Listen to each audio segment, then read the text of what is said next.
You are sitting at a red light, totally sober, completely innocent. But in exactly 5 minutes, you will be wearing steel handcuffs. Your vehicle will be impounded, and your career will be hanging by a thread. All because of a single, highly engineered psychological trap that law enforcement uses thousands of times a day. They do not teach you this in driver education classes. They do not teach you this in law school unless you strictly specialize in high-level criminal defense. The very moment a police officer asks you to step out of your vehicle, you have crossed an invisible line from a standard traffic infraction into a high-stakes, hyper-focused criminal investigation. By the end of this breakdown, I'm going to hand you a precise 9-word verbal sequence. This specific sequence acts like an absolute legal force field, legally binding the officer's hands and completely stripping them of the ability to manufacture probable cause out of thin air. But before you learn those 9 words, you need to deeply understand the invisible battlefield you just unknowingly drove into. And this is exactly where most people surrender everything without even realizing it. You assume a traffic stop is about public safety. You assume it is about a broken taillight, a failure to signal, or drifting slightly over the yellow line. That is your first catastrophic mistake. Routine traffic enforcement is overwhelmingly used as a pretextual gateway by police departments everywhere. Law enforcement agencies rigorously train their officers to use incredibly minor vehicular infractions as a Trojan horse to hunt for felony arrests. When they walk up to your driver's side window, they are scanning for anything they can leverage to escalate the encounter. But the physical barrier of your car door presents a massive, frustrating problem for them. Inside that steel cage, your constitutional rights are fortified. You have a physical barrier. You have an environment that you exclusively control. But the precise moment you're standing outside that cage, the power dynamic aggressively and violently flips in their favor. Yet, here is the terrifying legal reality that you must accept. You are legally required to physically comply if they order you out.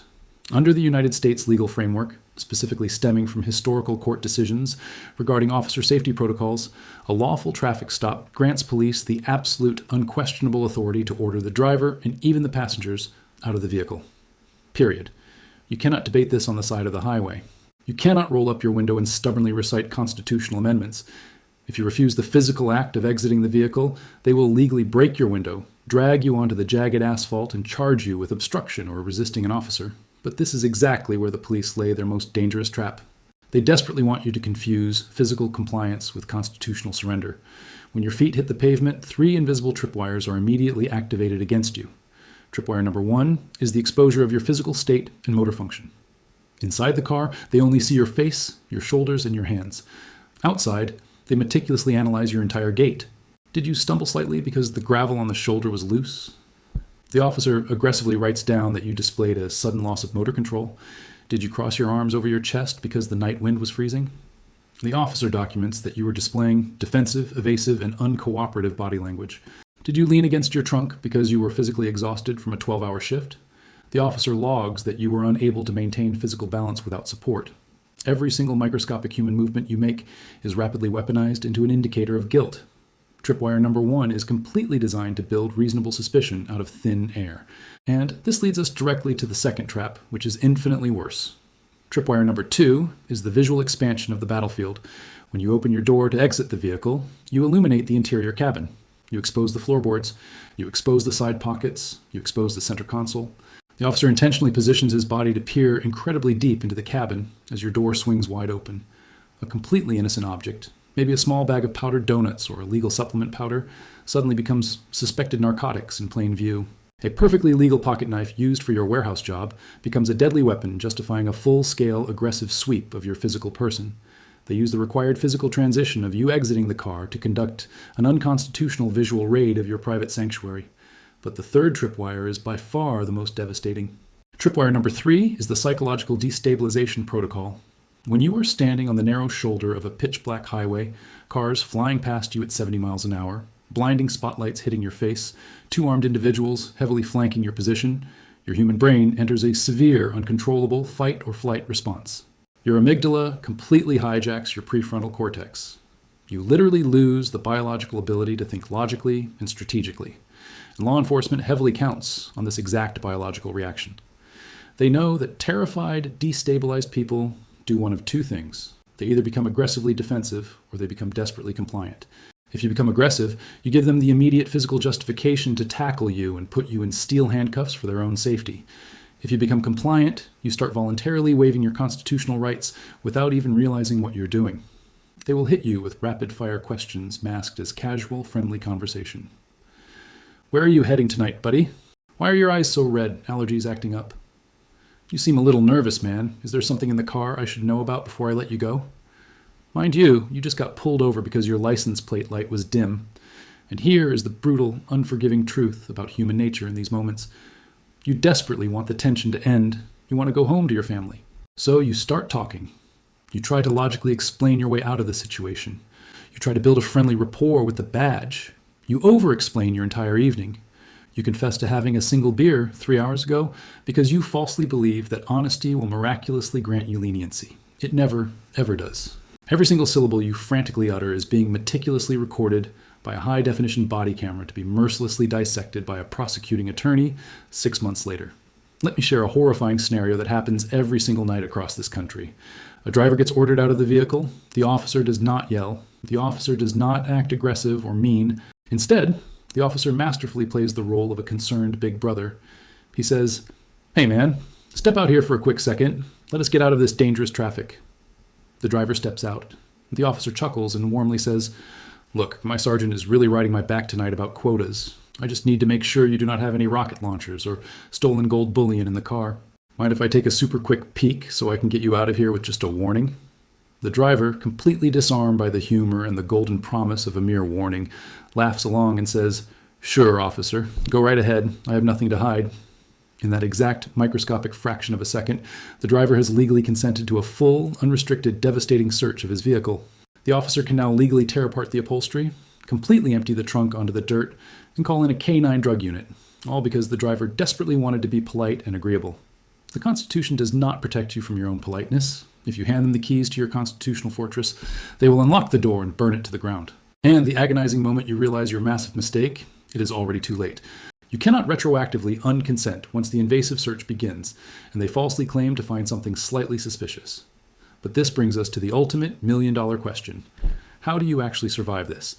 How do you physically comply with a lawful mandatory order to exit your vehicle without surrendering your constitutional fortress?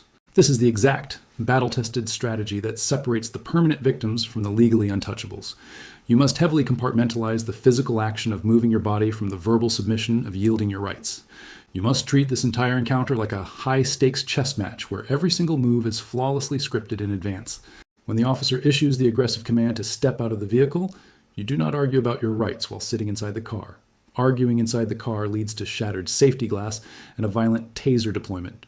You comply physically, but you simultaneously deploy an impenetrable verbal shield. First, you turn off your engine. You deliberately place your keys on the dashboard. This seemingly minor action visually signals to the unblinking body camera that you're actively neutralizing the vehicle as a threat or an escape tool. You step out of the vehicle smoothly, deliberately keeping your hands completely empty and visible at all times, ideally resting at chest level with open, unthreatening palms. Do not reach for your waistband to adjust your belt. Do not impulsively grab your cell phone. Do not dig into your dark pockets. Once you are securely standing outside the vehicle, you physically push the door and close it completely behind you. Let me repeat that, because it is absolutely vital to your survival. You close the car door behind you. You instantly sever their visual access to the interior cabin. You lock the fortress. Now, the officer is going to immediately attempt to reestablish conversational dominance. He's going to try to walk you to the rear of your vehicle to isolate you. He's going to ask you a leading, trapping question. And this is exactly where you drop the 9-word sequence I promised you. You look the officer directly in the eye, maintaining a fiercely calm, emotionless demeanor, and you state precisely this: "I am complying, but I invoke my Fifth Amendment." Let me meticulously break down the absolute genius of this legal sequence. By stating, "I am complying," you are clearly establishing on the objective audio track of the body camera that you're not physically resisting. You are not legally obstructing. You're a peaceful, cooperative citizen following a mandatory physical directive. You're completely immunizing yourself against any bogus, trumped-up charges of disorderly conduct or resisting an officer without violence. But the second half of that sentence is where the true, terrifying power lies. "But I invoke my Fifth Amendment." You're not just casually saying you want to remain silent. You are actively, formally invoking a fundamental constitutional right. The Supreme Court has repeatedly ruled that you must explicitly and audibly invoke your right to remain silent. You cannot simply just stand there like a statue and be quiet. By explicitly invoking it out loud, you're drawing a permanent, hard legal line in the sand. Any questions the officer asks you after this explicit invocation, outside of standard identification protocols, become constitutionally toxic. If they arrogantly try to interrogate you anyway, if they try to deceptively bait you into a confession, a competent defense attorney will have an absolute field day suppressing every single piece of that interaction in court. But we are not done, because a trained officer is not going to just quietly give up and walk away. The officer will aggressively pivot. If he realizes he cannot get you to talk, he will rapidly pivot to trying to search. He will say something incredibly manipulative like, "All right, man, if you do not want to talk, that is totally fine. But since you are acting so defensive and weird, I'm going to need to pat you down for my own safety, and I need to take a quick look inside your car." This is the ultimate heart-pounding stress test. Most citizens completely crumble right here. They falsely think the officer has ultimate unchecked authority. They falsely think saying the word no will make them look incredibly guilty. You must deeply internalize that your lawful assertion of a constitutional right can never, ever be used as legal evidence of guilt. Never. When he demands a search or physical pat-down, you deploy the secondary defense protocol. You state loudly and incredibly clearly, "I do not consent to any searches of my person or my property." You enunciate it so the microphone meticulously picks up every single consonant. Now, if the officer violently ignores you and physically forces a pat-down anyway, you let him do it. You do not physically resist. You do not defensively tense your muscles. You do not slap his probing hand away. Your battle is never won on the filthy dirt shoulder of a highway at 2 a.m. Your battle is won in a sterile, air-conditioned courtroom 6 months later. If he conducts an illegal search after you have explicitly and loudly denied consent, and he completely lacks reasonable articulable suspicion that you are presently armed and dangerous, every single piece of evidence he discovers becomes the legally radioactive fruit of the poisonous tree.